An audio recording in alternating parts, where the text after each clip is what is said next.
한국의 노동운동은 충분하게 성장하기도 전에 이미 내리막길을 걷는지도 모른다 라고 하는 상당히 곤혹스러운 현실을 직면하게 되었어요.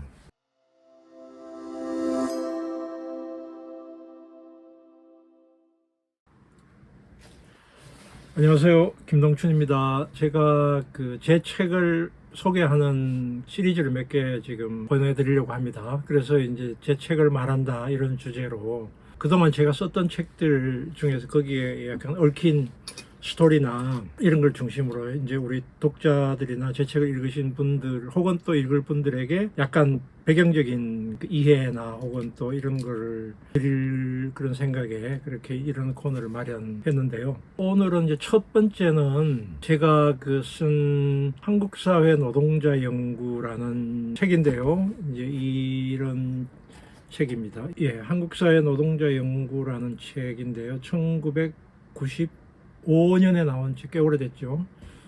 책인데 제가 이제 왜 이 책을 처음 선정을 했느냐 하면은 사실 제가 올해가 지금 제가 박사 논문을 쓴 지가 30년이 되는 해입니다. 그러니까 한 세대가 지났고 그래서 아무도 기억해 주지 않지만 내 혼자라도 이걸 기억을 하고 싶어서 30년이 지난 약간의 소회가 있고 해서 이 한국사회 노동자 연구는 저의 박사 논문을 책으로 만든 것이고요. 저는 93년 바로 지금 시점 8월 달에 제가 박사학위를 받았는데요. 그래서 이제 그 이야기를 조금 하면은 관심 있는 분들은 보시고 또 이렇게 또 보신 분들도 또 이렇게 같이 한번 제 이야기를 들어주시면 좋을 것 같아요. 이 한국사회 노동자 연구라는 이 제 연구의 원래 박사 논문의 제목은 이렇습니다. 한국 노동자의 사회적 고립. 상당히 도발적인 제목인데요. 도발적이라는 말은 노동운동하는 사람들을 격렬하게 분노하게 만든 책입니다. 이게 왜 격렬하게 분노했느냐? 제가 이 논문을 쓴 조사를 한 것은 91년인데요. 그러니까 91년이면 우리 여기 젊은 사람들은 태어나지도 않는 시기라서 잘 기억도 안 날 수도 있지만 한국의 노동운동이 엄청 뜨거울 때입니다. 노동 현장이 거의 전쟁과 같은 상황이었고요.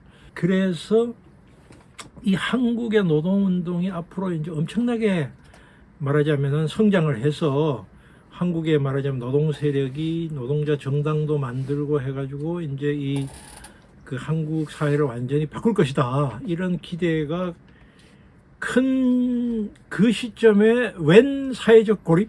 그래서 노동운동 하는 분들에게 상당히 말하자면 자극적이고 분노를 일으키게 만든 그런 제목인데, 아니 고립이라니 말이 되는 소리야? 라고 하는 그런 이제 반응들이 꽤 있었는데, 저는 왜 그러면 제가 이렇게 사회 노동자 연구를 하게 되었는가를 조금 말씀을 드리면, 제가 90년에 이제 박사과정에 들어갔는데,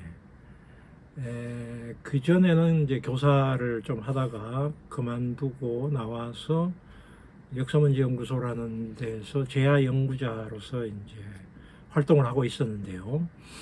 90년에 박사를 들어갔을 때, 나이로 보면은 그렇게 많은 나이는 아니었는데 제가 30대 조금 넘었으니까. 그렇지만 그 당시로는 조금 늦은 나이였어요. 그런데 이게 왜 내가 이 주제를 하게 되었냐 하면은 80년대 이 청년들의 당시 20대 저희 또래의 관심은 결국은 마르크스 레닌주의나 마르크스 계급론을 굉장히 많이 학습을 했고, 마르크스주의의 틀에 따라서 한국도 이제 노동계급이 막 형성이 돼가지고 이게 한국 정치를 완전히 뒤집을 거다라고 하는 이런 기대를 가지고 있었던 청년들이 많았죠. 그리고 그런 분들이 이제 노동 현장에 가서 노동운동도 하고 실제로 이 90년대 초까지만 하더라도 이제 굉장히 그런 자기의 어쨌든 기득권을 포기하고 이렇게 일하는 청년들이 많았어요. 근데 나는 이제 대학에서 이제 공부를 하는 입장이었기 때문에 그 사람들의 말하자면은 투쟁이라고 할까 이런 노고에 대해서 존경을 하고 내가 좀 그 사람들하고 함께 할 수 없는 데 대한 약간의 이제 말하자면 부채감 같은 것도 있었어요. 근데 내가 이제 연구자로서 그래도 이 사람들의 그 노동운동에 대한 기여를 하는 부분들을 내가 이론적으로 좀 밝혀봐야 되겠다라고 하는 생각에서 시작을 했는데, 막상 현장을 돌아다니면서 조사를 해보니까 내가 생각했던, 기대했던 이론적인 이런 그 계급 형성이나 계급 투쟁이나 이런 걸로서는 한국의 노동 현장을 설명할 수가 없구나. 그걸 알게 됐어요. 왜냐? 우리가 학교에서 배웠던, 청년 시절 우리가 가졌던 그런 계급론이나 혹은 노동계급론은 노동자들이 자기들이 착취를 당하고 고통을 처하게 되면 연대를 하게 되고, 연대를 하게 되면 서로 이제 여기 계급 세력화가 되고, 이런 식의 낙관론을 가지고 있었단 말이죠.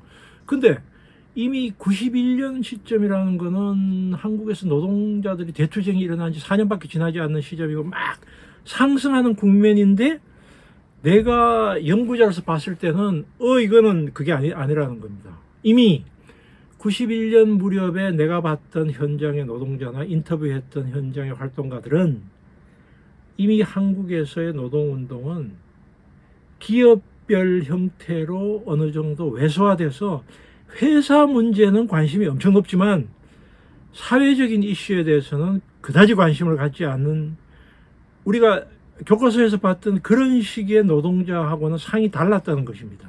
인천, 부천 이쪽 지역에 한 20군데 사업장을 직접 현장 방문해가지고 인터뷰도 하고 설문지도 돌렸고요.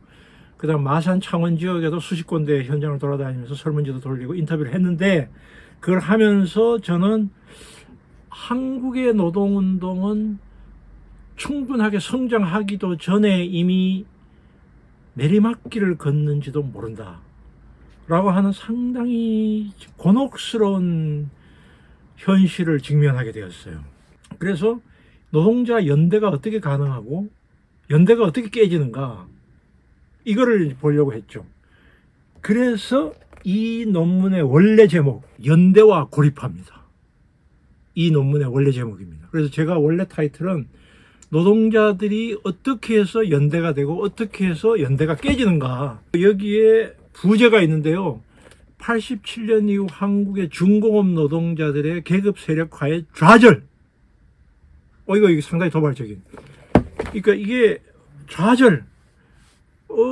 이런 제목으로 제가 이게 결국은 논문을 제출을 하게 되었습니다.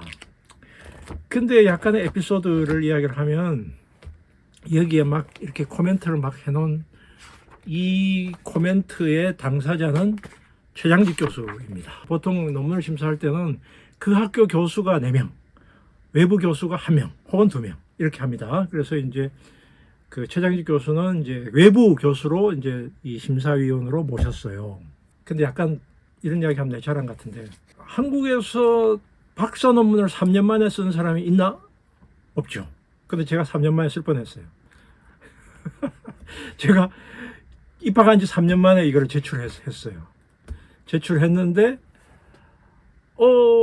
저의 지도교수를 비롯한 서울대 사회학과의 교수들은 뭐 괜찮다, 통과시킬 수도 있다고 했는데 안 돼! 한 사람이 바로 이 최장직 교수였어요.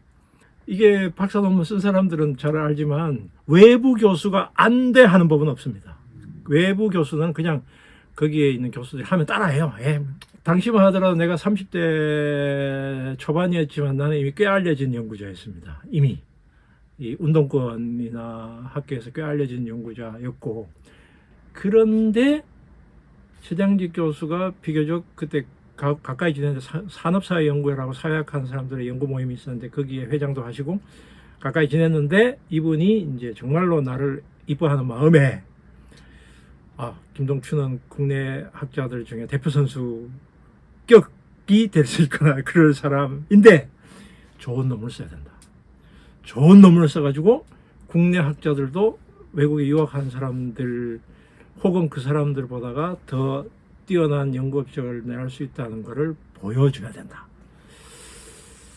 이것이 제가 직접 들은 이야기입니다. 심사석상에서 이거 제가 웃으라고 한 소리예요. 그래서 어쨌든 그래서 외부 심사위원인 최장직 교수가 이례적으로 캔슬시킨 겁니다.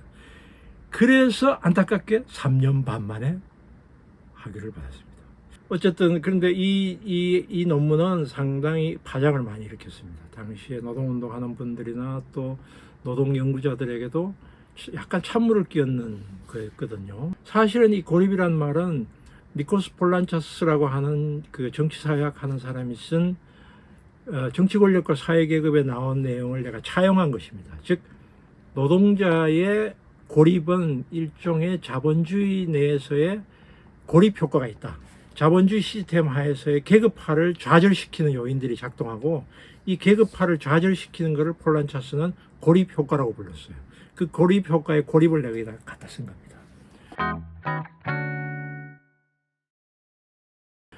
그래서 왜 한국 자본주의 하에서 노동자들이 계급적인 연대가 안 되고 완전히 쪼개져 버리는가, 그거를 제가 분석을 한 것이고 그 사례를 현장 노동조합의 분석을 통해서 제가 밝힌 것입니다.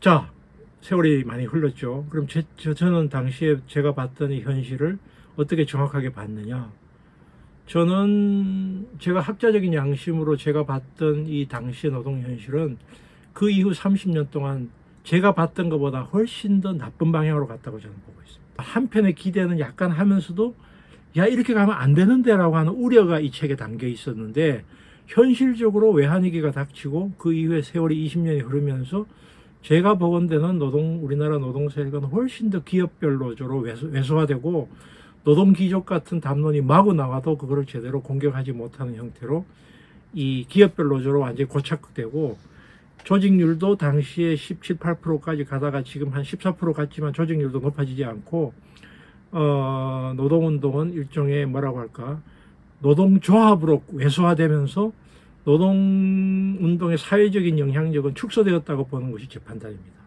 그러니까 저는 91년, 93년, 95년 당시에 봤던 한국의 노동운동에 대한 제 판단이 틀리지 않았을 뿐더러 정확하게 진단했다고 저는 보고 있고요. 그 이후에 수많은 노동 담론이나 노동운동 담론이 나왔지만 이 기업별 노조주의를 돌파하지 못했고, 결국은 노동운동은 그 산별노조도 만들어졌고 그 다음에 민주노총도 만들어졌고 굉장히 조직력이 커진 것처럼 보이지만 제가 여기서 주장을 했던 사회적인 정치적인 영향력은 훨씬 더 왜소화되었다. 이것이 이제 지금 제가 보는 판단이고, 그것이 저는 가장 안타깝게 생각하는 점이고요. 어쨌든 이런 생각을 가지고 있으면서 제가 30년 전에 썼던 학위 논문을 되돌아보고 앞으로 우리 사회가 어떻게 나아가야 될 것인가를 같이 생각할 수 있는 그런 기회가 되었으면 좋겠고, 혹시나 아직도 이 책을 읽지 않은 분이 계시면 한번 읽어보시고 현재 한국의 노동 상황이라든지 한국의 꼭 노동자가 아니라고 하더라도 파트타이머 혹은 알바생도 좋아요. 어떤 형태로든지 임금을 받아서 살아가는 사람들에게 어떻게 하면은 내가 좋은 세상에서 살 수 있을까 라고 하는 걸 고민하는 소재로 삼았으면 좋겠습니다. 그래서 제가 이 좋은 세상 연구소를 만들어서 좋은 세상을 만들려고 하는 취지도 노동자들이 대접받는 세상, 인정받는 세상, 힘을 발휘하는 세상, 그런 세상을 만들려고 하는 취지가 있는 거거든요. 그래서 저의 이제 굉장히 중요한 학위 논문을 만든 이 책에 대해서 오늘 소개를 했습니다.